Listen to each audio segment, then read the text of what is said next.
Bonjour à toutes, bonjour à tous, c'est Ariel. Je vous souhaite la bienvenue à notre rendez-vous hebdomadaire.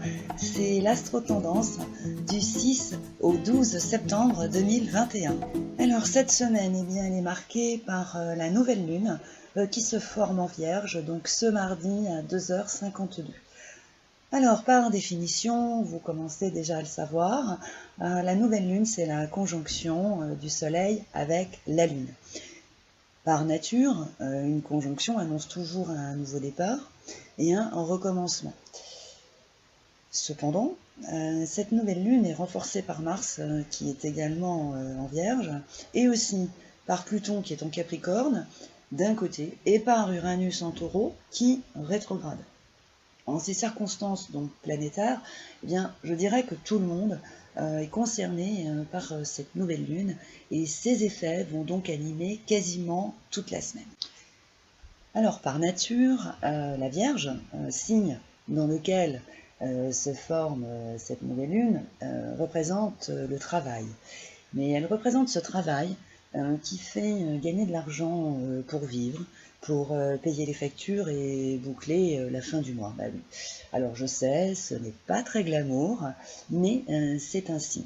Et donc encadré, comme je vous le disais il y a quelques instants, par Pluton en Capricorne, qui quant à lui représente quand même la réalisation des ambitions professionnelles d'un côté, et par Uranus en Taureau, qui quant à lui évoque l'argent et les gains d'argent, il est donc aisé de comprendre que cette nouvelle lune, en fait, elle va mettre en exergue ce travail qui fait gagner de l'argent pour vivre et également qui permet de réaliser les ambitions, qui permet d'évoluer, qui permet d'atteindre en quelque sorte les objectifs que chacun peut se fixer dans son domaine professionnel. Bien, alors, d'un point de vue comme cela, une nouvelle lune qui annonce donc un redémarrage parfait, avec Pluton d'un côté et Uranus de l'autre qui fait gagner de l'argent, très bien, on se dit, finalement, cette nouvelle lune annonce donc effectivement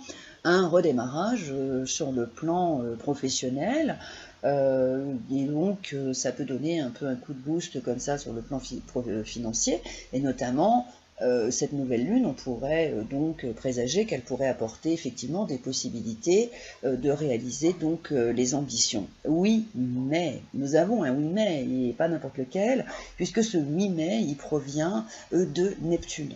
Et Neptune, pour le coup, lui, il est en opposition, non seulement avec cette nouvelle lune, mais également avec Mars. Donc, Neptune, en fait, je dirais qu'il gâche un peu l'ambiance. Et cet aspect d'opposition va être vécu d'un point de vue primaire, ce qui fait que avec Neptune, les personnes notamment qui sont très impliquées dans leur travail ou pour qui c'est extrêmement important, et notamment depuis ces dernières semaines, ces personnes peuvent encore une fois imaginer le pire au sujet de leur travail. Ce secteur peut être une source de très très grande préoccupation, de tourments, de craintes, d'épreuves, de sacrifices. Donc dans cet état d'esprit qui est plutôt pessimiste en fait, ces personnes peuvent se mettre en retrait sans explication, et si elles optent pour cette option qui est le retrait, c'est parce qu'elles vont être beaucoup trop tourmentées ou beaucoup trop inquiètes pour penser à autre chose. Donc, autrement dit, et d'un point de vue un peu primaire, c'est-à-dire que si on prend en fait les effets de cette nouvelle lune comme ça, d'un point de vue primaire, le travail en fait cette semaine peut devenir un vrai problème qui en plus n'aura pas de solution. Et ce problème, en fait, il va provenir du travail et ça peut, en fait, stopper net tout ce qui a été entrepris et tout ce qui était très bien parti dans d'autres secteurs, parce que, ce problème peut même inciter des personnes à se mettre en retrait, à ne plus répondre au téléphone, à plus donner de nouvelles du tout. Pourquoi ?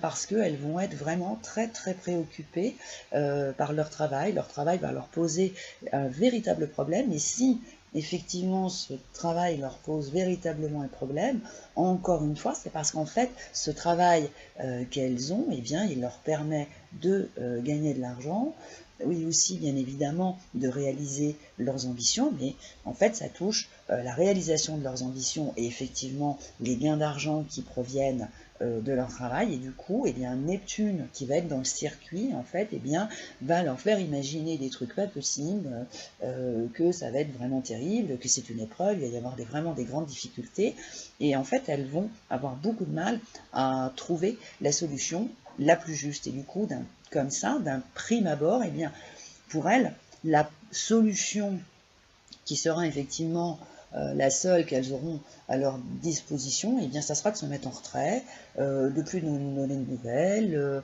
de plus répondre aux messages, au téléphone, etc., etc. Et bien évidemment, un problème n'arrive jamais seul.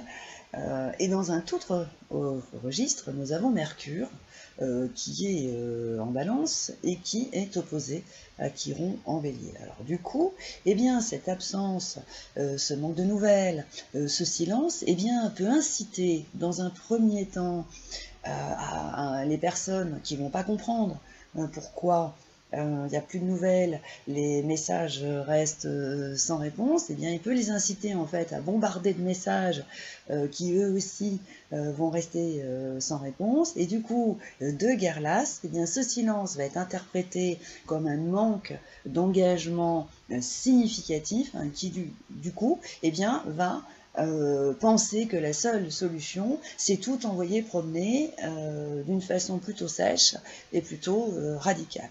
Voilà.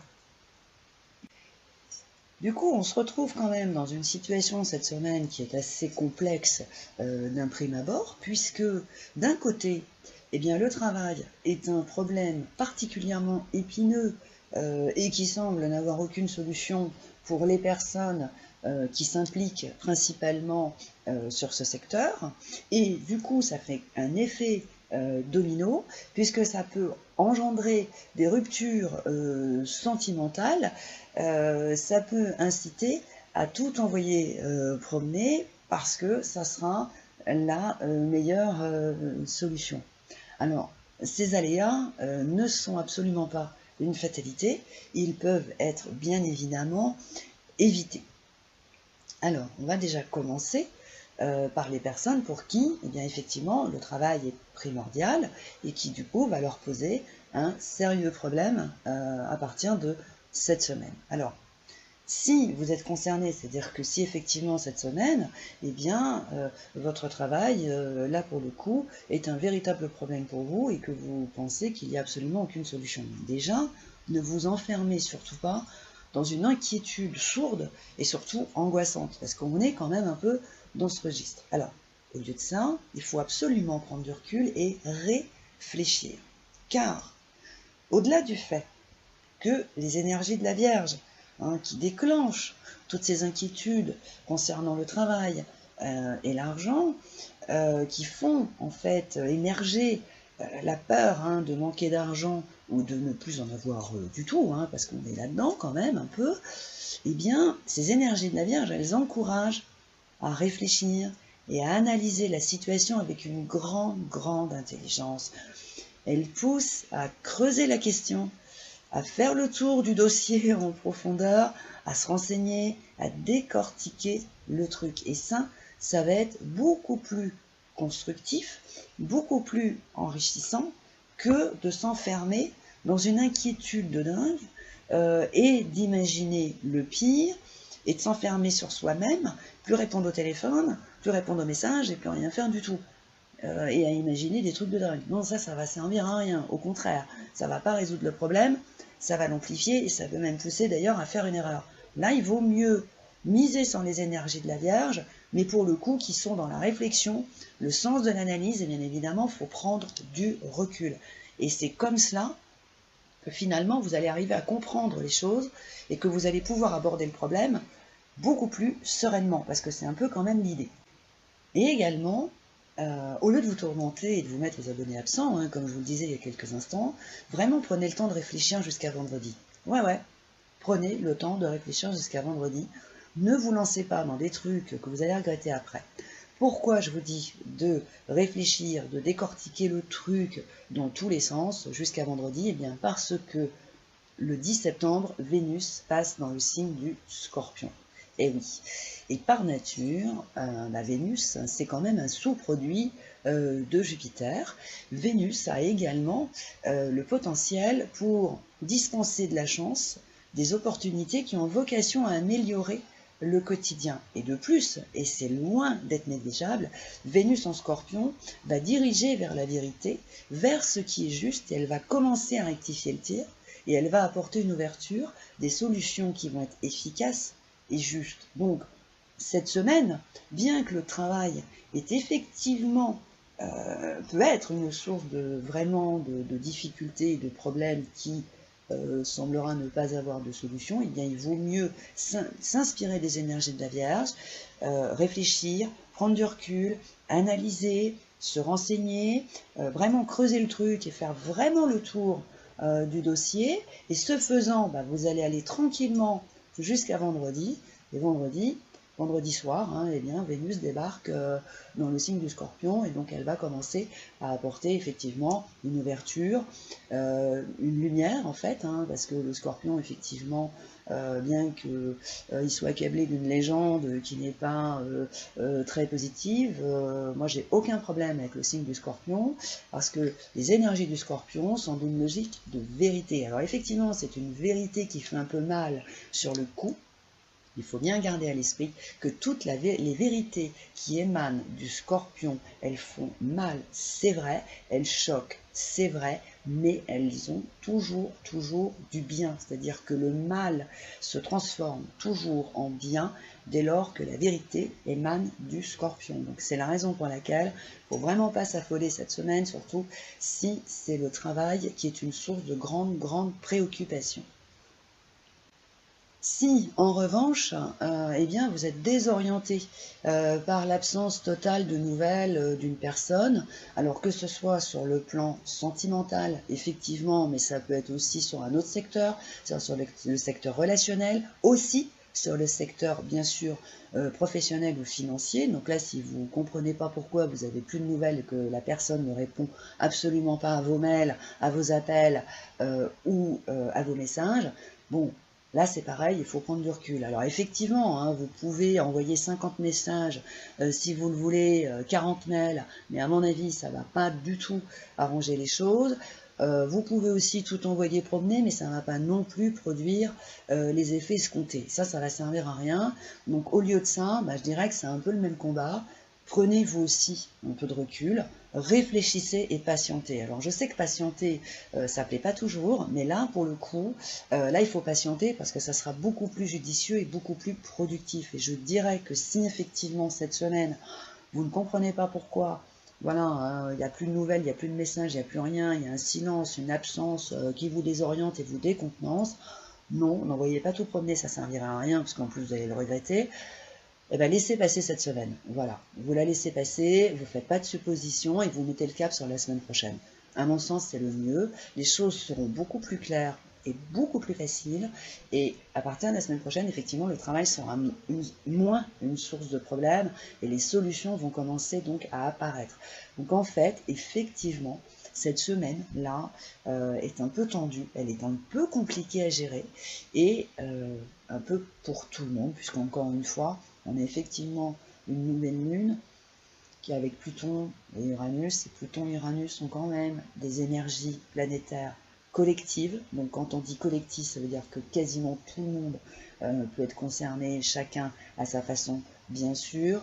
Là, c'est le travail qui est concerné, les revenus financiers d'un côté, la réalisation des ambitions de l'autre, et avec un Neptune qui fait imaginer des trucs pas possibles.